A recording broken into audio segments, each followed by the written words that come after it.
Well, one of the things we wanted to include as part of tonight's program, one of the things we've done a lot in recent years is working in independent film, including working with award filmmaker Jim Fogarty and shooting a scene for a film that he's starting to work on. So we're going to play a scene and bring out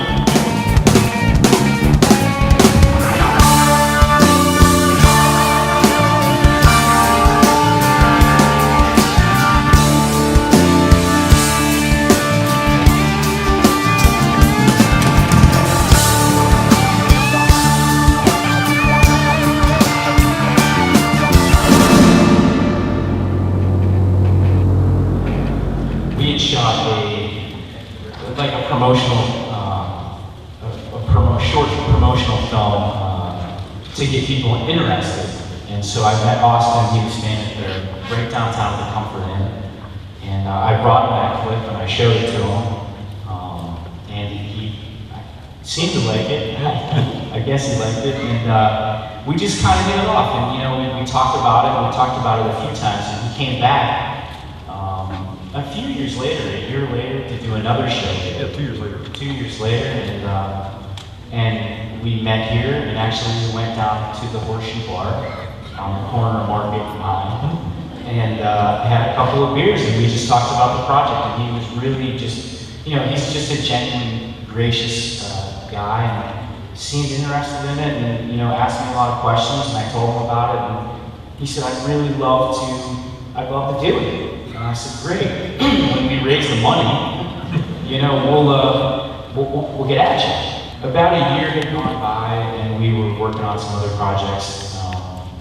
We mostly do commercials to make our living here, and a lot of filmmakers kind of do that. My writing partners and producing partners on that project, and I got together and said, we really need to move this thing forward. And so we said, Austin was coming to town, I called him and I said, hey, are you coming to town all this summer? Maybe to do another show, because I'd really like to shoot this scene with you as kind of a concept scene and use that as a way to raise money for the project. And he said, well, I'm not going to be in town anymore in the summer. But when I am, if you're ever in New York, oh, okay. So I talked to my guys and said, hey, listen, we're going to go take a trip to New York. I had no idea we were going to shoot the scene at, but a friend of mine from high school, Joe Fogarty, was cooking at a restaurant, and he asked the owner if we could use the restaurant off hours, and the owner agreed, and so we met Austin in New York City and shot the scene. We shot the scene on a Saturday. We met him the night before on a Friday at the restaurant. You break bread and having some drinks, and things were great. And he was running late. In fact, we were waiting there from 7 o'clock. It was like 7:30. It was 8. We bought all this food, and we're having a good time. I'm like, where's Austin? We're getting kind of nervous. Like, oh man, is he the show? And he had told me, he says, I may be a little late. I'm working on another project. I was like, oh, no problem, And so we got there, it was about 8:15 or 8:30 or so, and he goes, oh, I'm so sorry. Oliver Stone talks a lot.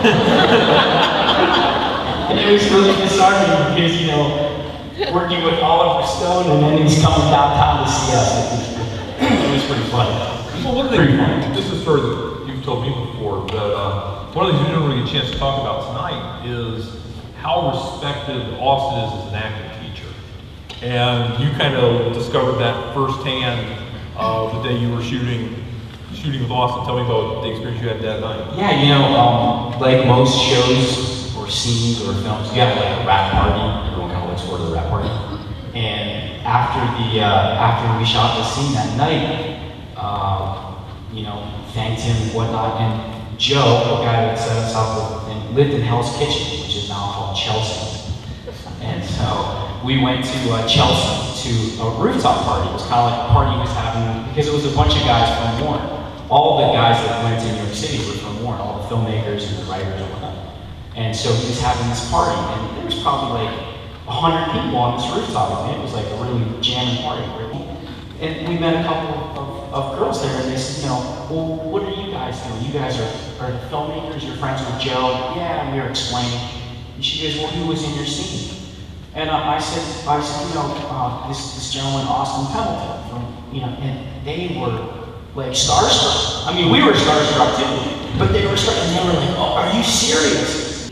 They were like, oh my God, Austin Pendleton, we were trying to take his class. And the one girl was an actress from, she had come here from Russia or something. And so it was impressive because, here we were, like, oh, we're the filmmakers, and who are you shooting? Austin Pendleton. Oh my gosh. They thought, just because we knew him, we were like royalty. It was really neat. It was neat. Well, let's play the scene. Hopefully I won't. You didn't create this. Nobody did. Living up to what you think he would want isn't going to bring him back. And your misguided sense of honor could put your future in real trouble. We're already in trouble. You don't owe him or the East Side or your friends anything. You can get out, take her with you. You'll find Jimmy boy as you get old. Every time you look in the mirror. Sadie, I can't run. I'm too old. No, you can help us. But we have to make a stand now, because if we do nothing, the East Side, this valley, you, me, and everything in it is going to be history. You know,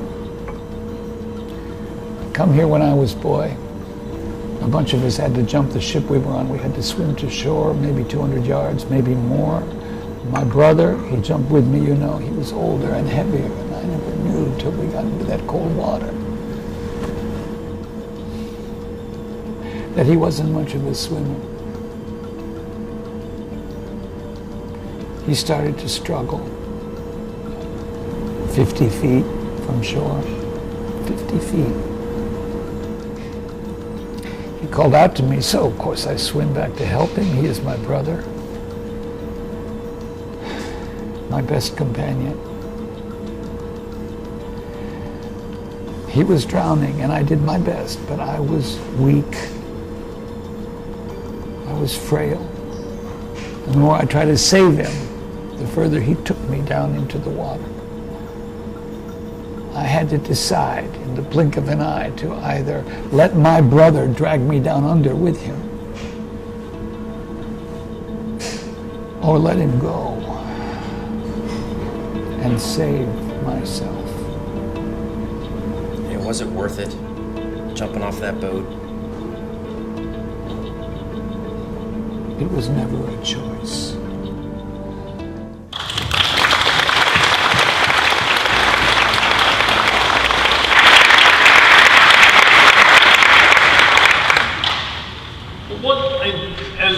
As we read through your resume, you're clearly not hurting for work.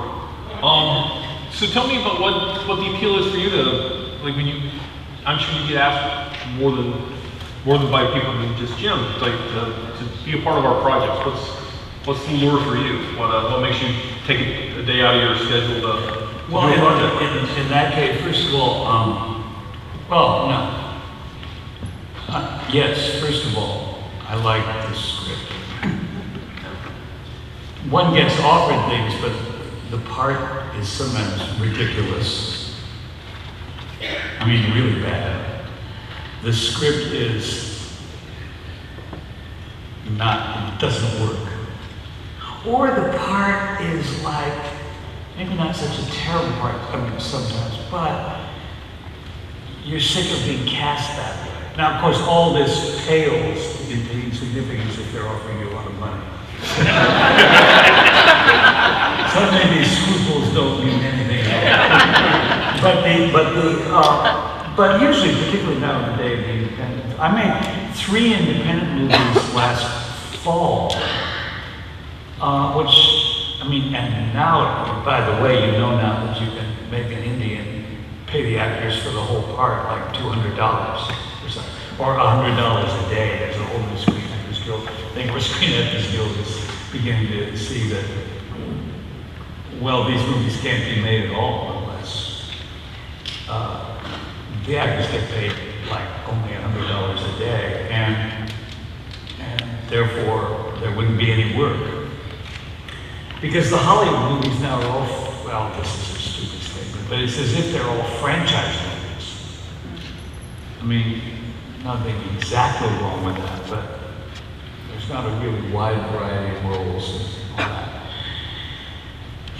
But so, so your dream is you get in that indie film that takes off, which is almost a fluke for the guys. Everything is lined up against those movies. They don't have any support of the studio system. But sometimes it happens. But even more than that, the ways of films being seen now are so much more varied. Like a film like Eastside Irish, never got a theatrical release, although it could. It's a very good script. It's a very good script. But there are a lot of ways people can see it. They can download it, they can see it on YouTube, they can see it on a DVD. There are all kinds of. I've won awards for movies that have not once been shown in the theater.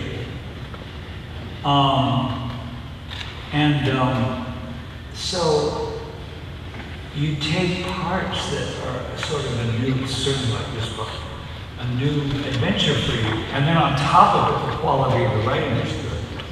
So it's not a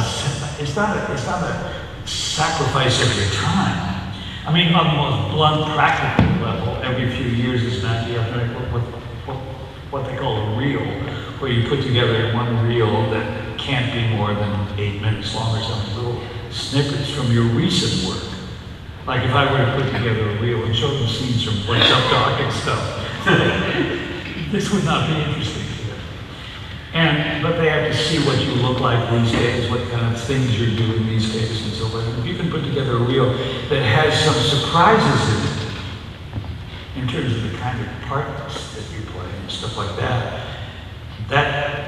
if for no other reason films like this can be useful. Here there are a lot of other reasons in Eastside Irish. And a couple of the films I made last year, they're really good scripts. And you have a good partner that isn't like any part you played before. So it becomes actually a practical matter to do something like this. And then on top of it, I felt, it was about the place where I grew up. But it wasn't about the way it was when I grew up, the way it is now. And I was. However, if that had been true, if it had been a really serious exploration of the way this part of the country is now, but it was a rotten script, I wouldn't have done it. I mean, there has to be, particularly since in India they don't pay you, so to do a movie that does not pay you, so that you can do a really bad script. All other kind of loyalties dissolve in the face of the But here was, this had everything going, and still has everything